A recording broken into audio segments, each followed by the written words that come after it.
Welcome to the second episode. This is Rumpole and the Alternative Society. This is where our Old Bailey hack gets concerned with and involved in a case about the hippie generation, the hippie, druggy, flower power generation, which I got involved in the 60s, and where he falls perhaps a little more than half in love with the beautiful girl who is on trial for having to deal with dope.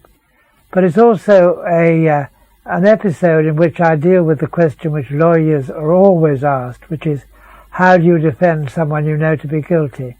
And of course the answer is you can't go on defending someone you know to be guilty if they tell you they're guilty. And the consequences of that is the rather sad ending to the half-love affair in Rumpole and the Alternative Society.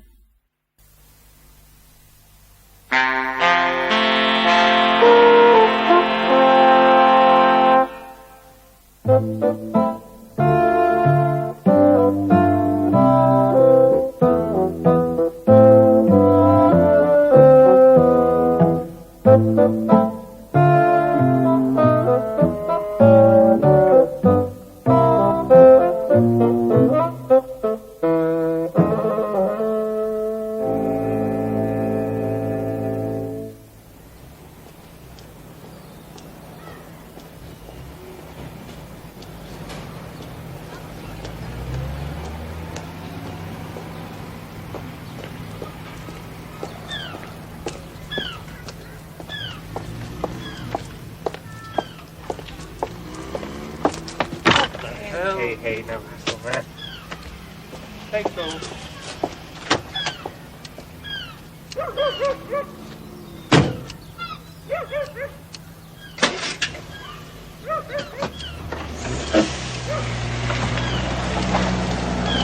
Hello. What's your name? Hey, man. Hey, you want a cat? There you go. Peace and love.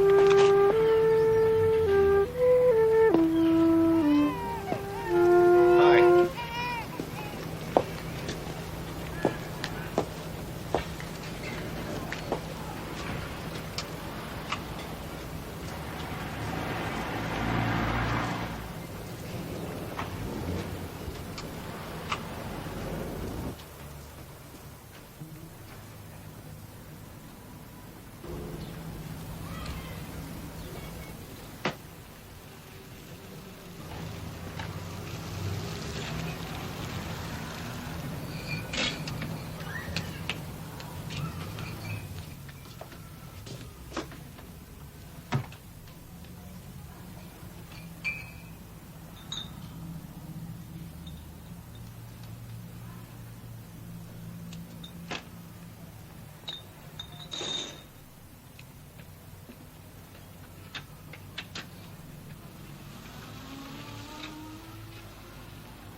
Go!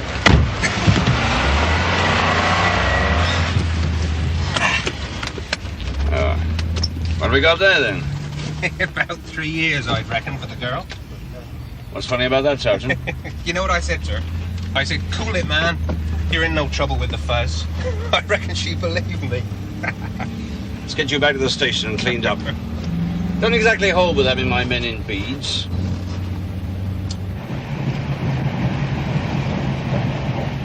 You don't see many cows nowadays. Well, not down the Old Bailey. You need a nice possession of dangerous drugs to bring you out on the Western Circuit before you can get a glimpse of a cow.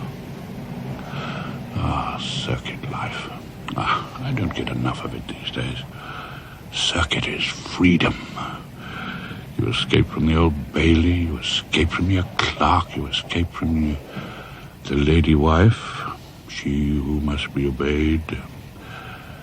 And you relax in the restaurant car, watching the cows flash past. And you settle down to a real old-fashioned railway lunch. A touch of brown Windsor soup, rapidly followed by poached turbot, cabinet pudding, mousetrap, cream crackers and celery. Washed down with a vintage bottle of Chateau Great Western as you charge past Tidkett. Yes, sir. Waiter. Some brown Windsor soup, I imagine, to start with. We're only doing the grapefruit segments and the grilled platter. Grilled what? Fried egg and French burger served with chips and a nice tomato. Nice tomato, yes. Very well. And to drink, a reasonable railway claret. No wines on this journey, sir. We got gin in miniatures. Gin in miniatures. No, thanks. Oh, dear. The circuit isn't what it was. Now then, let's see. First course for coloured royals. 5-7. Question mark. Brown Windsor.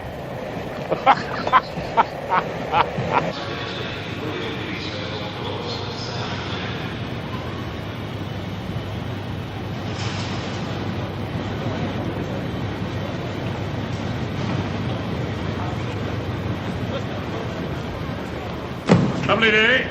Mr. Horace Rumpole. Yes. You're Rumpole. Yes. I'm friendly. Thank God somebody is. I was warned you liked your little joke, mister. Of course, we don't do much crying at Friendly Sanderson and Friendly. We're mainly conveyancing. Oh, by the way, you'll find a couple of typing errors in the instructions to cancel. Fear not, Friendly. I never read the instructions to counsel. I find they blur the issues and confuse the mind. You'll want to see the client, then? Oh, as you might expect it. You're going to Nirvana? Aren't we all, eventually? No, Friendly, I shall steer clear of the lotus eaters of 34 Balaclava Road. A land, I imagine, where it seemed always afternoon. I'll bring the client round for a conference at my hotel after dinner, about 9 o'clock. That's it, sir? Yes. You'll be at the George. Thank you. Where? That's where the bar put up. Oh, is it? Then I shall avoid it. No, I'm staying with some old mates from my rap days. They run a stately pleasure dome called the Crooked Billet. That little pub place here on the bay. Out on the bay, indeed. With no sound but the soft summer rain and the muted love call of lobster. You know what I say, Friendly? When you've got a nice bit of crime by the sea, relax and enjoy it.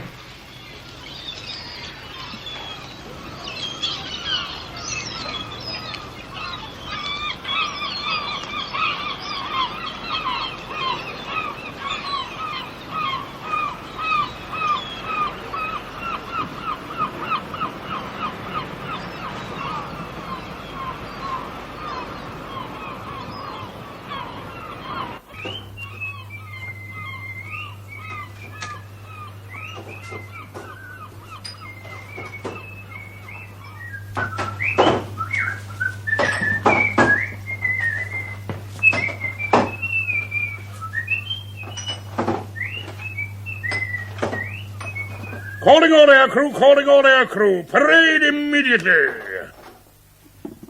Rumpole is here. Oh, you old devil. You look beautiful. Liar. I've your special rum ready for you. Good. Would you like a drink now? Why ever not? Takes me straight back to the Maffey Hop. You remember, New Year's Eve, 1943. Sam was off bombing something. I had you all to myself for 2 whole hours of the Bumps of Daisy. Oh, not to mention the Lambeth Walk. Here's to the good old Duke. The Duke. Oh, thanks. You never took advantage. Something I shall regret. Until the day I coughed myself into extinction. Well, where's Sam? How is he? How is ex-Flight Lieutenant Three Fingers, Doherty? bloody doctor. Doctor? Ah, Dr. Mackay. He tells me with a face like an undertaker, your husband's got to get out of the licensing trade or he'll not last another year. Oh. Get him into some small bungalow, he says, and on to soft drinks. Can you imagine Sam in a bungalow? Or on soft drinks. The mind boggles. Oh, he says he'll find lime juice and soda has a pleasant little kick to it. The kick of a mouse in carpet slippers, I should imagine. I told the quack. Sam's not scared. He used to go out every night to get himself killed. He still misses the war dreadfully. Yes, I expect he does. Saturday night in the Crooked Billet and a bloody good piss-up. It's the nearest he gets the old days in a rough. You wonder what she doesn't rush out one night and bomb Torquay. Well, you're not joking. The point is...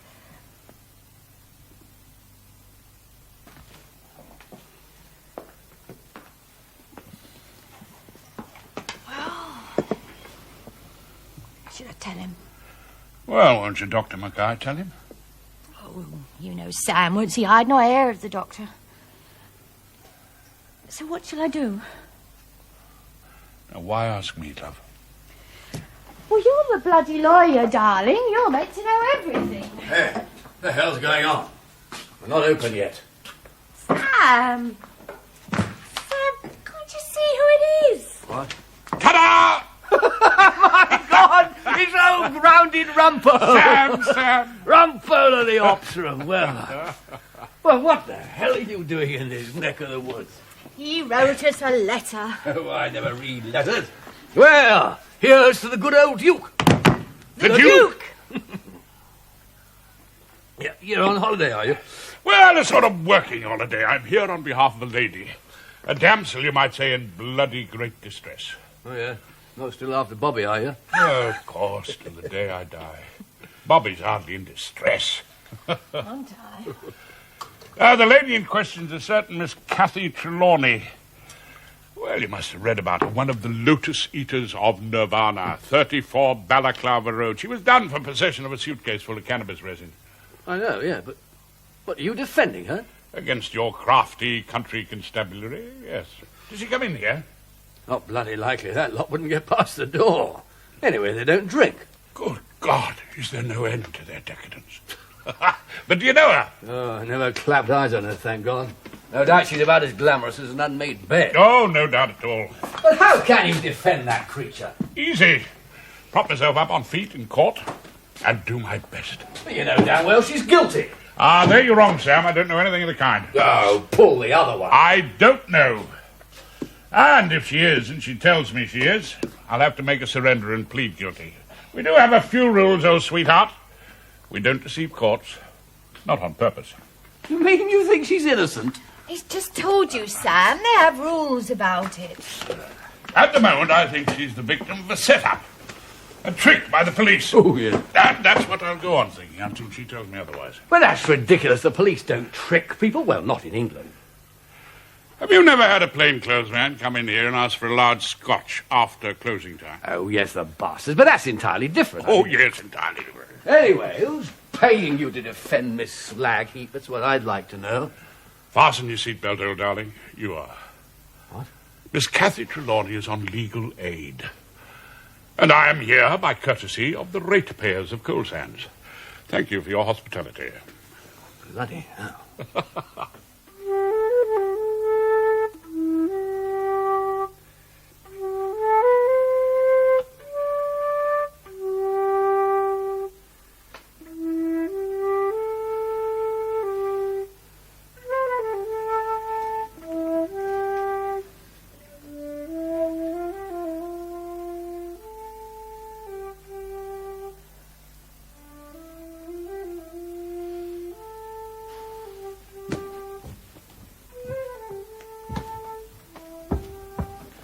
What the hell do you want a lawyer for?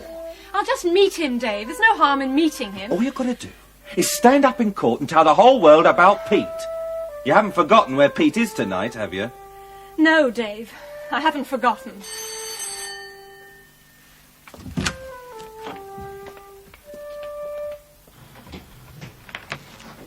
Oh, good evening, Mr. Ronnie. Good evening, Mr. Friendly.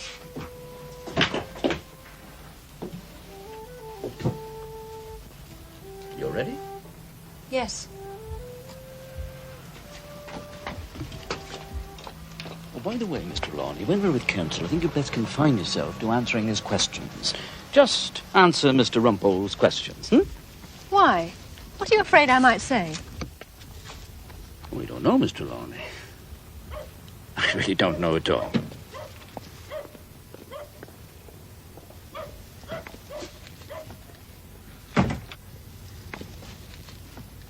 Cool it, man. You're in no trouble with the fuzz.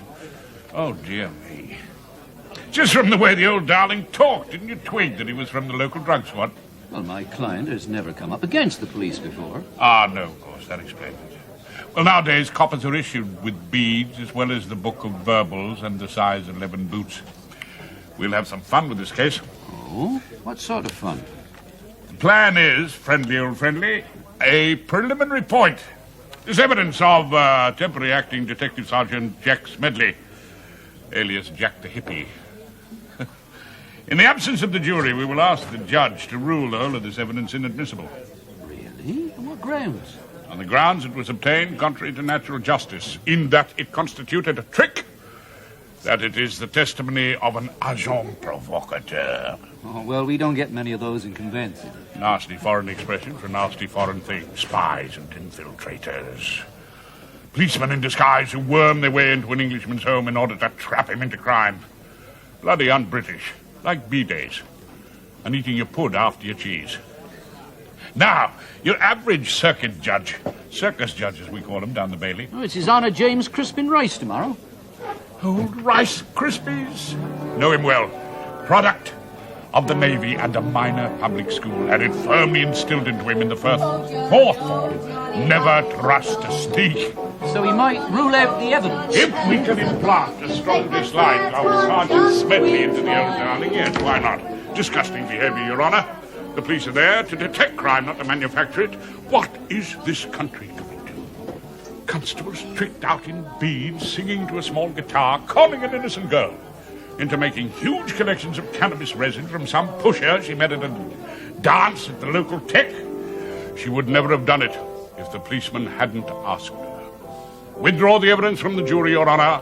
The whole thing is a vile outrage on our age-old liberties. It is not to be thought of that the flood of British freedom which to the open sea of the world's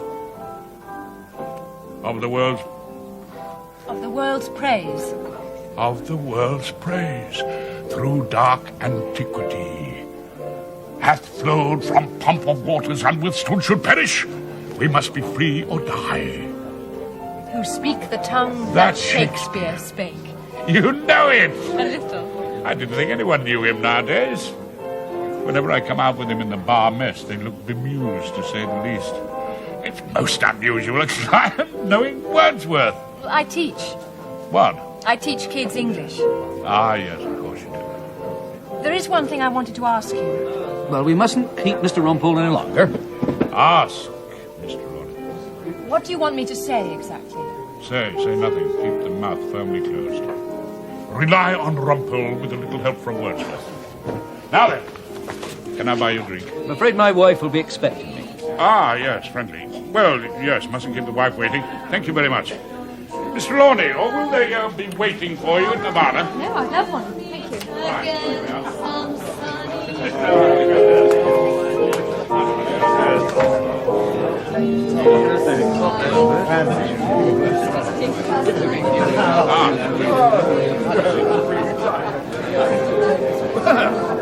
Where did you hear this popsy rumper? You shouldn't be with a grand staff today. You're definitely air crew material. What's it to be? Well, I'll have a Coke, please. I don't drink, really. Oh, don't you? You don't drink. Nothing else you don't do, is there? Quite a lot of things, actually. Do you remember, Rumpole, we used to divide the popsies into beer wafts and gin wafts? Now, in my opinion, you're a large pink gin. She told you, Sam, she doesn't drink. Oh, Rumpole. You pick up this beautiful bit of crackling in a bloody Baptist chapel. Take no notice of him, my dear. You can be teetotal with Rumpole, but let's launch our friendship on a sea of sparkling shampoo. I'd probably sink. Oh, not with me, you wouldn't. Let me introduce myself. Flight Lieutenant Three Fingers Doherty.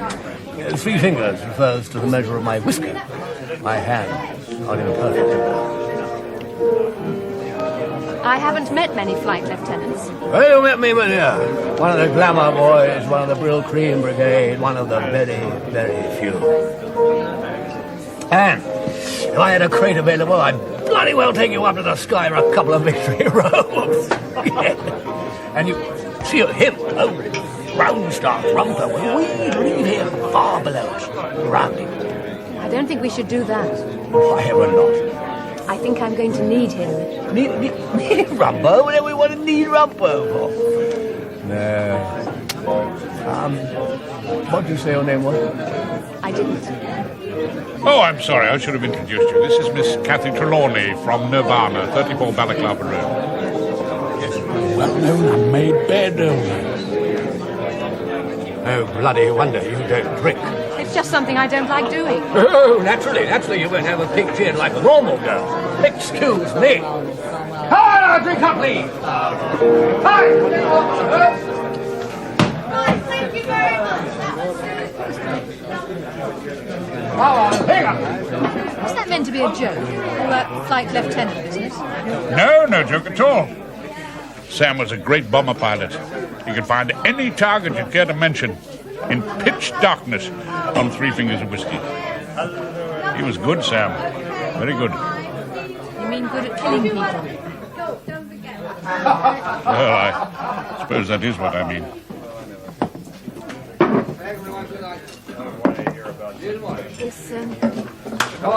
Is that his wife? Yes, that's Bobby. I used to think she was gorgeous. She doesn't look very happy. Of course, that was in wartime. Things were a bit utility then. But the children seem to have grown up beautifully. Must be all that orange juice. Or the peace. I know, please. Does that mean me? I'm rather afraid it does. Come on, I'll walk you to the bus.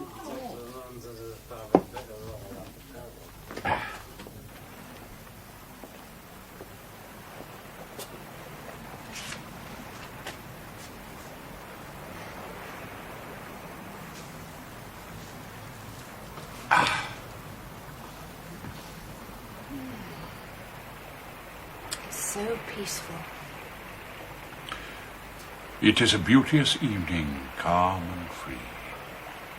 The holy time is quiet as a nun, breathless with adoration. We read poetry at the house. Do you? It's a good way to end the day. Somebody reads something. Anything. They won't lock me up, will they? I told you. We'll have the evidence thrown out. Put your trust in Rumpole. My brother Pete's locked up. In Turkey. He got 12 years.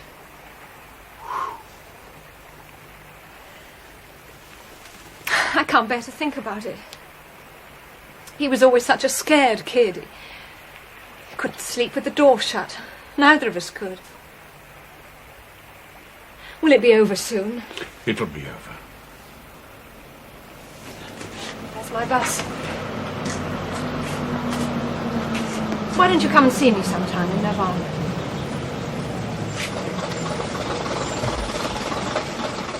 Why ever not? In Nirvana. See you in court tomorrow!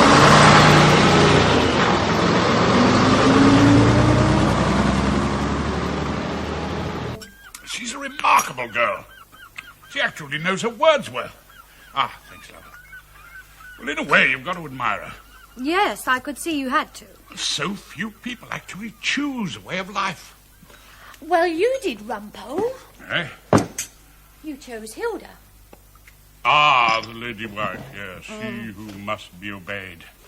I had no choice in the matter at all. I was called up to marriage like military service. Her father was head of chambers. He gave me to understand what was expected of me. Well, you've been together so long, and your son. Did you know Nick was at Oxford? No. Yes. He's the bright one of the family. Yeah, so Hilda and I left looking at each other like a couple of strangers forced to share the same sleeper on some endless railway journey. Me and she who must be obeyed.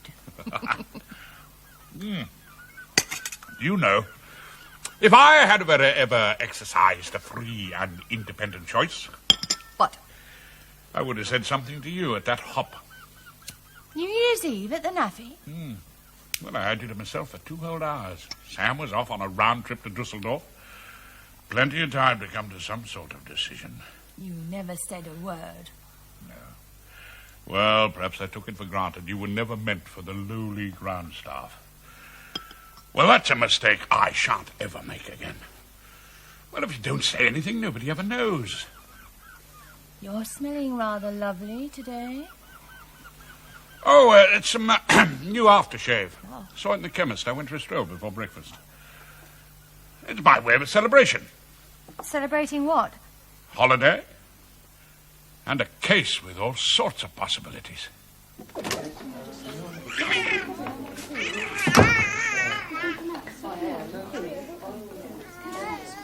Ah, the Lotus Eaters are in force. Clean jeans, statutory baby.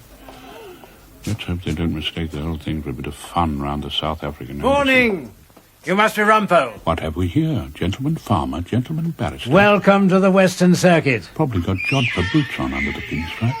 Took, Vernon Took's my name. I'm prosecuting you. Awfully decent of you. I say, Rumpole, where'd you get that shower from? Rent a hippie. What a life, eh? Gangbangs on the National Assistance. Do I detect in Farmer Took's voice a note of Used to envy? be a decent area, Balaclava Road, till that lot got their foot in the door. What, squatters, are they? They've got a 9-year lease on the house, and they've all got jobs. No, the only fellas scrounging off the state took are you and I. Really, Rumpole? Well, they are paying on the rates, aren't they? Oh, most amusing. I say, Rumpole, is this going to take long? It's the Coal Sands Gymkhana tomorrow. We tend to make it rather a day out. Ah, long? No, I shouldn't think so. It's quite a nice point of law. Point of law, Rumpole? Oh, you do have law down here on the Western Circuit, I take it? You a lawyer? This is Dave. Oh, yes. Dave Hawkins, a friend of mine. Mm-hmm. Will Cathy be going in today? In? Into the witness box. There's something I wanted to say, and it's very important. Dave, do you mind if I call you Mr. Hawkins? If I were a surgeon, old darling, taking out your appendix, you wouldn't want Cathy here telling me where to put the knife, now would you? Catherine Trelawney! Yes. You better answer the bell. Will they lock me up now? Of course not, trust me. Trelawney? Yes. We can come in, can't we? Of course you can, Mr. Hawkins, provided you leave the work to me. Beads. What beads were those? I was wearing beads, Your Honour, on the occasions of my visits to 34 Balaclava Road. Beads? With the uniform? Not with the uniform, Your Honour. With the embroidered jeans and the woven headband, the purple silk drapery knotted round the neck. Oh, not forgetting the Afghan goat coat. I was in plain clothes, Your Honour. Plain clothes, Sergeant? You're in fancy dress. Now, would you mind telling the court what's happened to your gaucho moustache? I shaved it off. Oh, why? In view of certain comments, Your Honour, passed in the station. It wasn't a gaucho, it was more a Viva Zapata, actually. Silence! Viva? What was that, Mr. Rumpole? The officer was affecting the moustache, Your Honour, of a well-known South American revolutionary. South American? Well, can you tell me, officer, what is the purpose of this elaborate disguise? May I suggest an answer, Sergeant? You took it into your head to pose as a drug dealer in order to trap this quite innocent young woman into taking part in a filthy trade she wouldn't otherwise have dreamt of. She wasn't so innocent. Oh, indeed. What led you to suppose that? Her way of life, Your Honour. Yes, what I want you to tell me, officer, is this. Did you have any reason to believe that this young woman was dealing in drugs before you went there in your Viva... What? Zapata, Your Honour. Oh, thank you, Mr. Rumpole. Much obliged. We had received certain information. Well, will you let us in on the secret, Sergeant? What was this information? That Miss Trelawney was the type to get involved. Involved by you? Involved already. I shall be calling the evidence, Your Honour, of the neighbour, Miss Tigwell. Very well, Mr. Took. Do try and sit quietly, Took. But if the evidence shows no previous attempt to deal in drugs, you would have to agree that this whole crime is a result of your fertile imagination. Doesn't that rather depend, Mr. Rumpole, on the effect of the evidence of Miss Tigwell when we hear it? If Your Honour pleases. Of course, as always, Your Honour is perfectly right. Thank you, Sergeant. Miss Tigwell. Is that all you're going to ask? Oh, do you want to have a go? Do borrow the wig, old darling. Will you please keep that baby quiet? This is a court of law, madam. I'm sorry. The baby didn't know. I could tell exactly what they were. And what were they exactly, Miss Tigwell? Perverted. Really? All living higgledy-piggledy, men and women, black and white. Did your observation include the bedrooms? Well, no. But they all sat together in the front room. Sat together? What did they talk about? Oh, I couldn't hear that. They were a community, that's all it comes to. They might well have been Trappist monks, for all you knew. I don't know if Mr. Rumpole is suggesting that his client is a Trappist monk. Just sit quietly, Took. Leave the jokes to me, old darling. Now, Miss Tigwell, apart from the fact that people of different sexes sat together, did you ever observe anything suspicious from your post in the crow's nest? I saw a man giving her money. Quite a lot of it. It was in £10 notes. Was this the first time you had ever seen money change hands, or indeed any sort of dealing going on in Nirvana? The first time, yes. Now, will you just describe to His Honour the man you saw passing this money? Dreadful-looking person. A clear criminal type. He looked as if he'd been dragged through a hedge backwards. Long hair? Oh, yes, and a revolting sort of moustache. Beads, embroidered jeans, Afghan goat fur, and a purple silk fancy round the neck. Disgusting. I saw it all quite distinctly. Thank you, Miss Tigwell. You've now given us a perfectly accurate description of Detective Sergeant Smedley of the local force. Well, Mr. Rumpole, it's just after 4 o'clock. Would that be a convenient moment? If Your Honour pleases. Will you be much longer with Miss Tigwell? I think I've finished with Miss Tigwell, Your Honour. Yes, Mr. Rumpole, I think you have. The upstanding in court.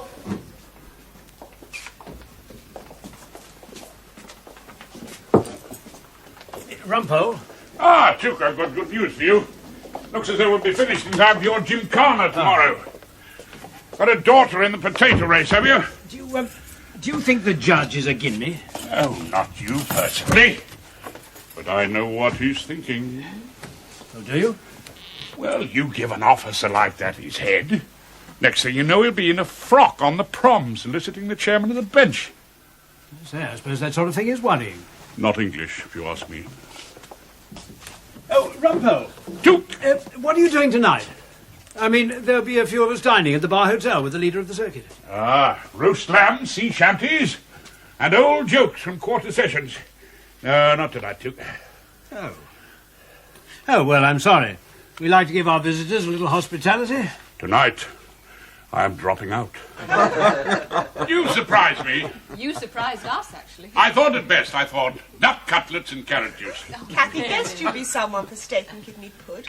Kathy has the most extraordinary understanding of the most important things in life. And really a very drinkable wine. Actually, I'm the wine freak.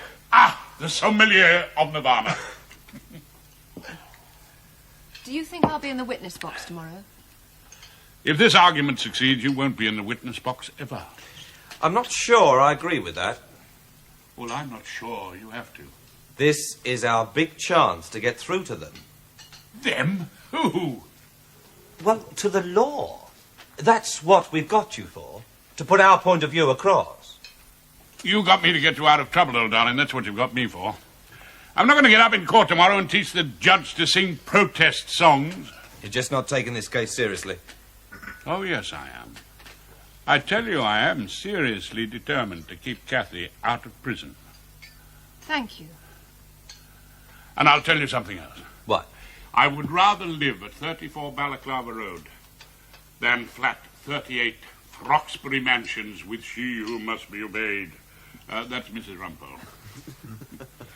I'd rather relax on your Indian scatter cushions and listen to flute music from the Andes than drag myself out of bed on a wet Monday morning down to the Old Bailey to defend some overexcited youth accused of raping his social worker. I swear to you. No, I swear to Almighty God. For 2 pins. For a box of small cigars, I'd give up the law. I'd spend the rest of my life in a pair of plimsolls and old grey flannel bags, shrimping on the beach at Gold Sands. When this is over, Kathy, when your little trouble is over, why don't we drop out together? All right. Meanwhile, back in court, Kathy is on trial. Don't let's talk about court anymore. Why don't we read something? Got a bit of poetry? It goes down well with the claret. No, you read it. Me? Yes, you like this. You read it. Oh, do I? We usually have a poem before we go to bed. Well, then, let's have a look.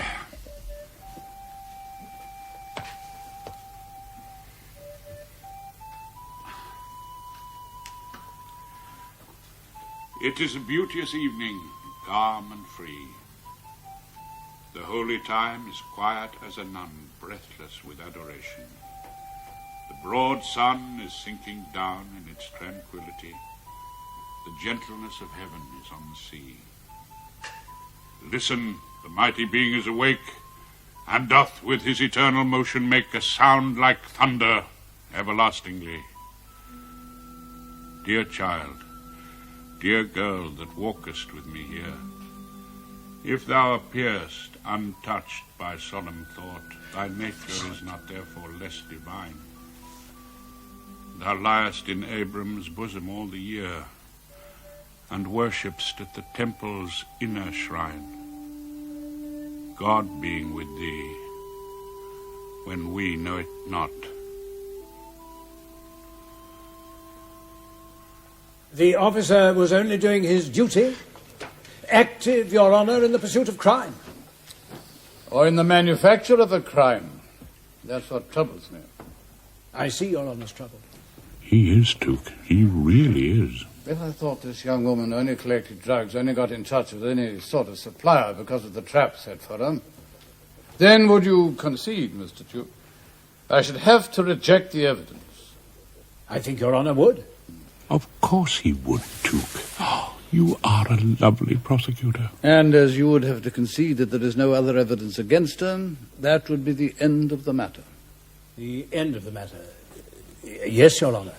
The end of the matter, Duke. Well, we'll hear what Mr. Rumpole has to say after lunch. The upstanding in court. I may have to rise a little earlier today. Public duty. Another fond father with his daughter in the gymkhana. Mr. Rumpole. Yeah. The client wishes to see you. It's a matter of urgency.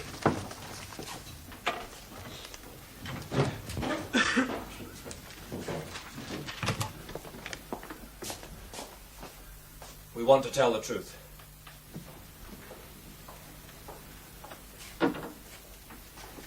What truth? It's the only way we can get Peter's case across. Peter? My brother, I told you. He was busted. Yes, I remember, in Turkey. Well, this isn't Turkey. And it's not Peter's case or anyone else's. It's yours. Kathy wants you to know why she did it. Shut up. You... Conference is over. Got to get a bite of lunch. Come on, friendly.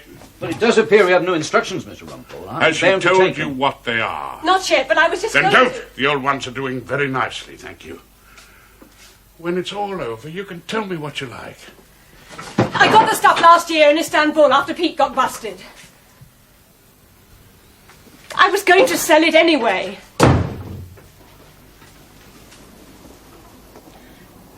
It was going to cost cost £10,000 to get him out, in lawyers' fees and bribes, I suppose.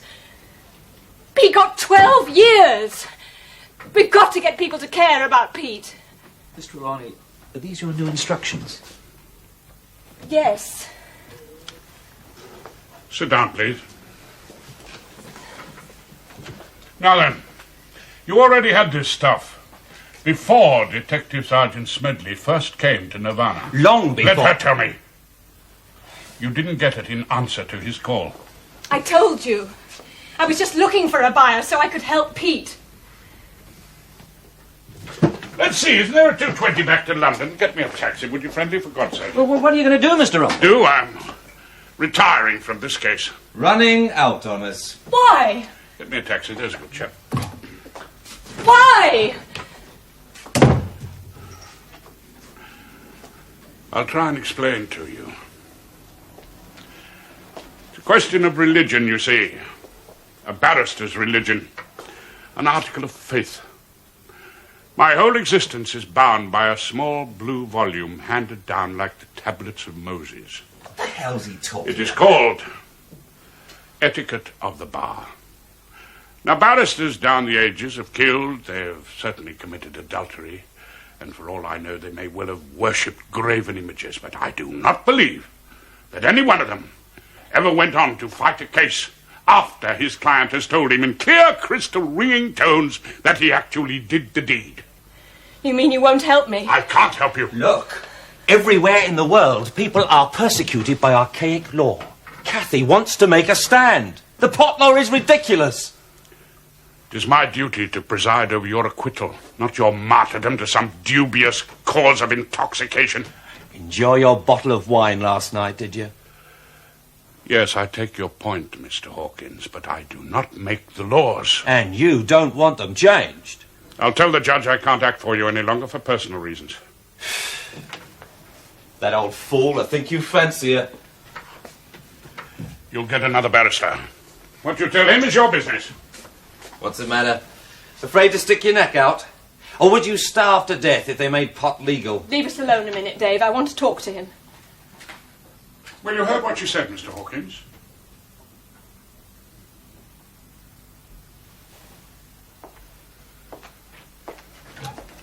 Oh, tell the unhappy friendly to hang on to that taxi for me, would you?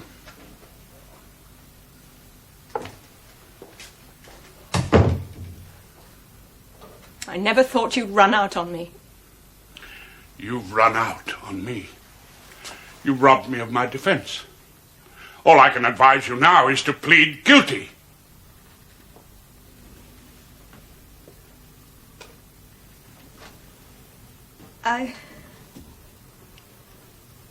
I don't suppose you could forget that. What I just told you. Of course I could forget it.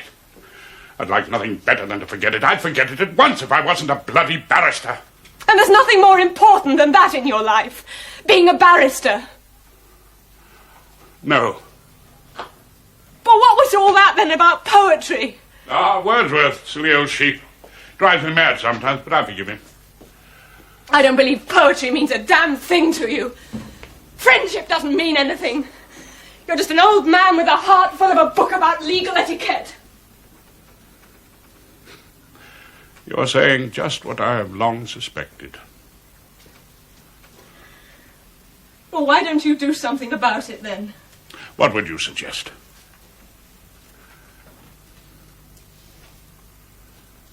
I might leave Coal Sands. Come up to London, do a language course. I want to get away. I thought, well, we could have lunch sometimes. When you're at the Old Bailey. Ah, every man has his price. Hmm? Is that mine? The occasional lunch at the Old Bailey. Not enough. Oh, yes. Yes, more than enough. Something to think about on the long, cold nights in Froxbury Mansions. I'm not going to prison. You won't let them send me to prison. I can talk to the judge for you. He might agree to a suspended sentence. I don't know. But I can talk to him. That's right, he likes you. Go and see him. Please go and see him. You know what it means if I speak to the judge for you. I plead guilty. Good. I'll do my best. We have one trump card. You darling's aching to get away to the Gymkhana.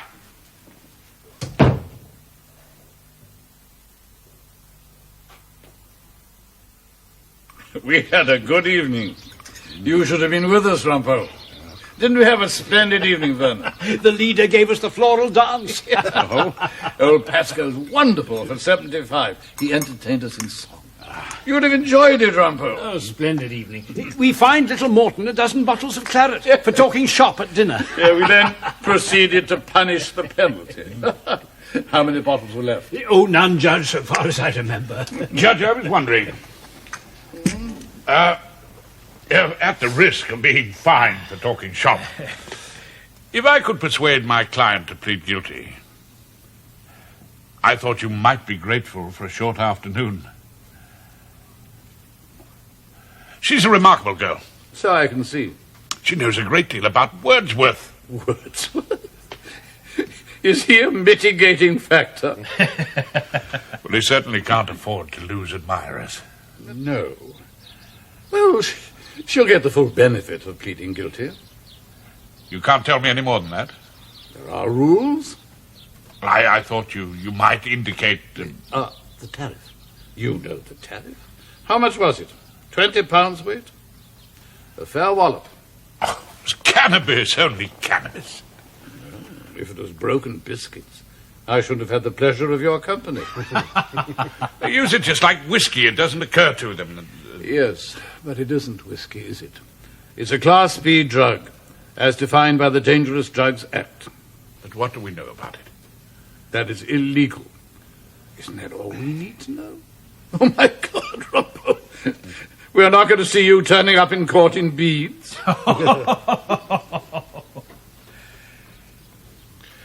She's got a good character. You know about a good character. Everyone had a good character once. I mean, if you're going to let everybody out because of their good character, no one would ever go inside. That would be a scandal. All those empty prisons. I say, Rumpole, you're not getting involved in this case, are you? Involved? No, of course not. No, naturally. More coffee. Thank you. I thought perhaps a suspended sentence. Rumpole, you've got your job to do, and I've got mine.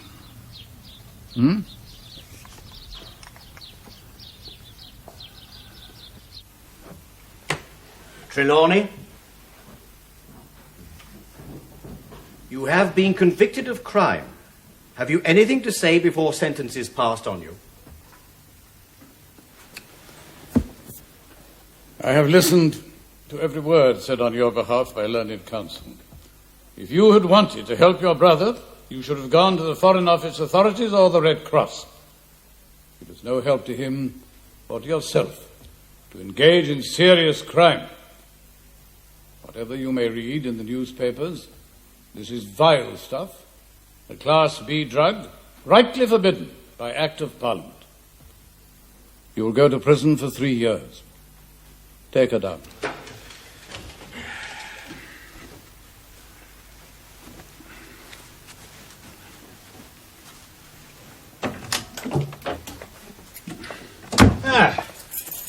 Ended nice and quickly. Yes, Duke, very quickly. Going back to London? Tomorrow. I'm going back tomorrow. An attractive sort of girl, your client. Yes. All the same.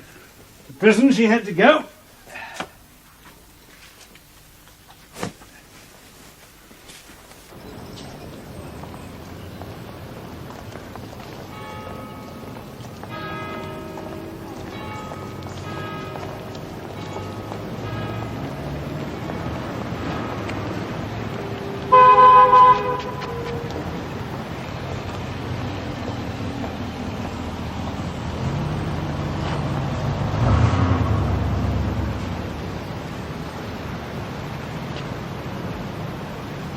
Seems a shame, sir. A girl like that. It's an evil place, Holloway.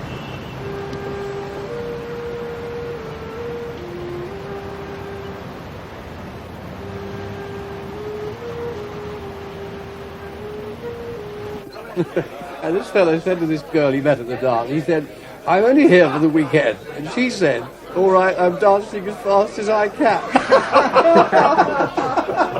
Look at Sam, he's as happy as a tick. I had the same favour boy. Yes, Sam's happy. Who's got an empty glass here? Go on. What does he want with a slow death on lime juice in a bungalow? I've made up my mind. I'm not going to tell him. Are you in favour of that? People not telling people things. People not scattering information like bombs. Oh, yes. Oh, yes. I'm all in favour of that. Rumpole! Rumpole the Grand Stop! Here's to the good old Duke! Here's to the good old Duke! Here's to the good old Duke!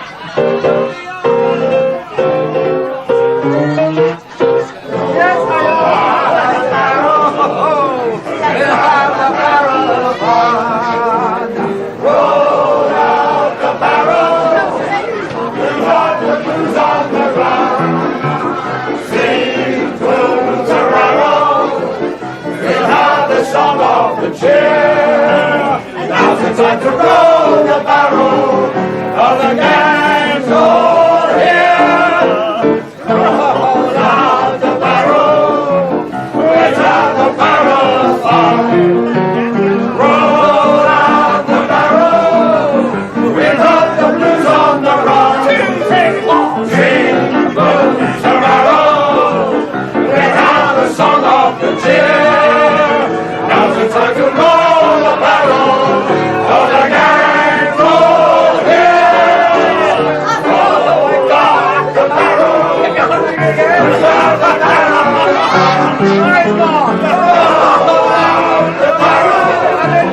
We love